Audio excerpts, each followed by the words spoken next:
Welcome to the Drumdums October-November Funko action figure and whatever else haul.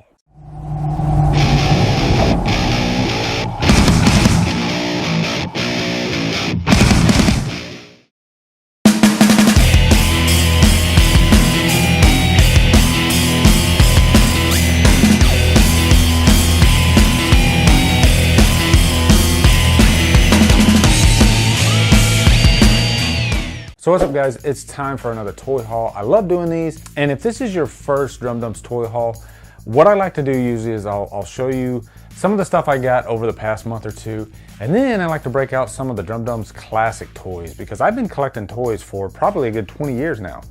So I have a couple of boxes right up there in my attic, and sometimes I'll knock the dust off of them, bring them down, and then show you maybe 3 or 4 of them. So that's what I'm gonna do. But first we're gonna get into the new Funkos that I got. So anyway, let's get started. Now, if you'll notice to my right, I'm gonna start off with this. This is a custom Drumdums Funko Pop. My wife actually made this. She surprised me. She called me and she's like, I want you to come home now so you can see what I made you. But I still had a few hours of work. But I was like, what is this? And I had no clue, but she knows I love Funko Pops. So when I got home, she had it sitting here in the chair and I saw it and I almost exploded. This was the coolest thing ever. But she worked like 6 hours on this thing. And look at it, it looks freaking awesome. She completely took off all the color from the original Funko Pop, and then, yeah, she made it me. She made it a Drumdums Funko Pop. So yeah, I have my own Funko Pop now, and I have my wife to thank for that, but I love this thing. It's beautiful. This is probably my favorite toy now. So I'm gonna put it right back here. Next up, I picked up some of the Star Wars Rogue One Pops. This is the title character. This is Jyn Erso. And I'm really looking forward to Rogue One. It can go either way, but just seeing that footage of Darth Vader in the trailer really got me excited. I'm hoping that it's not just a quick little cameo, you know, fan service. I'm hoping that he actually has a good role in this movie, but we'll see. And speaking of Darth Vader, there it is. That is the Darth Vader Funko from Rogue One. But this is the classic look of Darth Vader, what we all want. And I think the rumor is that Hayden Christensen might be Darth Vader in this movie. I'm sure a lot of you guys probably already know the answer to this, so post down in the comments, let me know if that's true or not. So Step Brothers is one of my favorite comedies, and I was looking around FYE, and wouldn't you know it, I found a Dale Doback, and Dale Doback was the drummer, John C. Reilly, who is so funny, but he has drumsticks in his hand. I love this figure. It looks really cool, and I'm a drummer, so of course, it's nice to have a Funko that is a drummer. Next up, I got a couple of Hot Topic exclusives, and right now everybody's got Harry Potter fever because of Fantastic Beasts. So I got one of my favorite characters from the Harry Potter universe, and that is Bellatrix Lestrange, who I think is really the female version of Johnny Depp. I mean, she looks just like him. Helena Bonham Carter, who I'm a big fan of too, great actress. And then I got a Lucius Malfoy, Malfoy's father. And this is just a really cool looking figure because it's got that metallic looking mask on it. And a lot of times Funko Pops, if they have really cool looking features, if there's a lot of detail to them, then it really draws my eye. It doesn't even necessarily have to be a character that I love to death. I love it when an artist puts a lot into a Funko.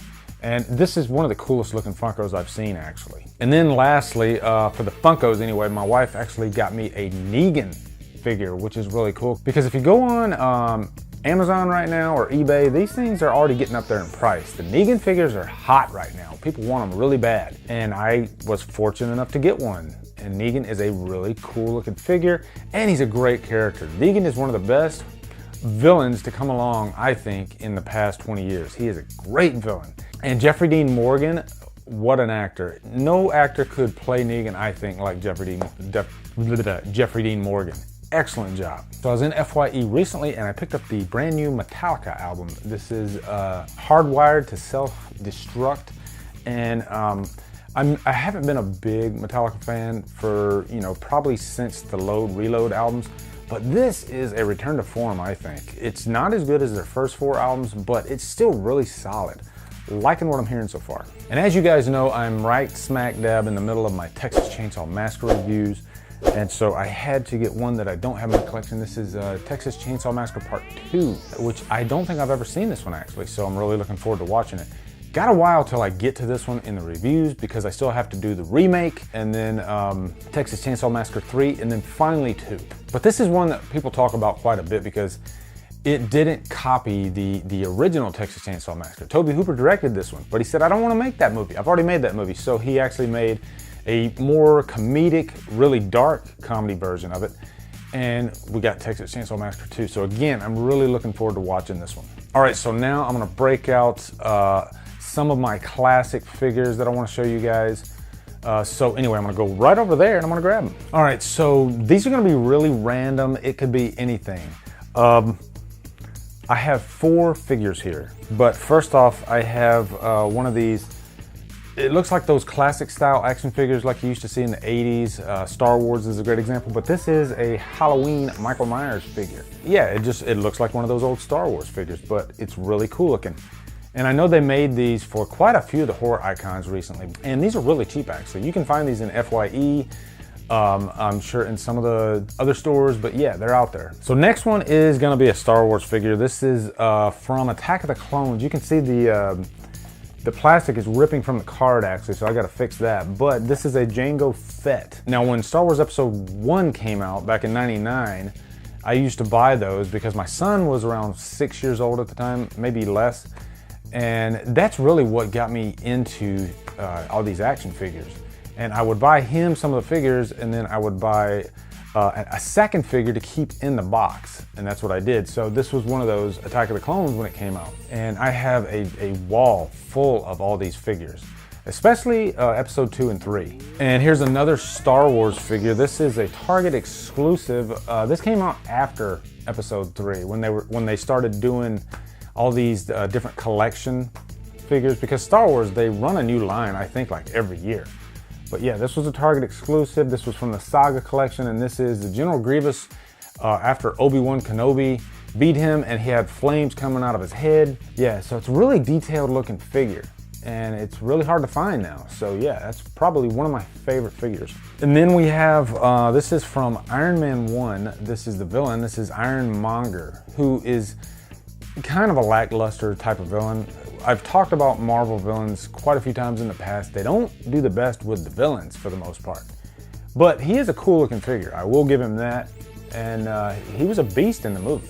And before I go, one more quick thing. Recently I posted my entire DVD collection because one of my Instagram followers, you know, I post pictures of different things on Instagram, different movies from time to time, especially if I'm watching it that night. And this particular follower said, hey, why don't you do a DVD collection video?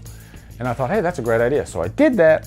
So if you click on this card here, you can see that video. And this is just 2 that I showed in there. This is Halloween 4 and 5 limited edition tins.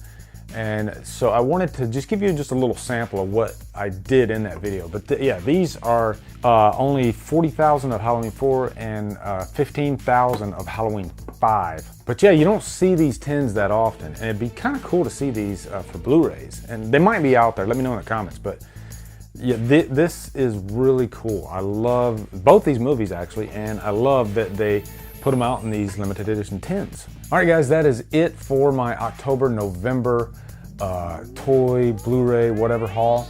Let me know in the comments which one of these you like the best. And also, if you haven't, make sure you join the Killer Flicks Facebook group where we're talking horror all day, every day. If you like my channel, I'm gonna foot stomp this because I usually don't do this that often, but please hit that subscribe button. I would really appreciate it. Anyway guys, follow me on Facebook, Twitter, Instagram, and Letterboxd, and Drumdum out.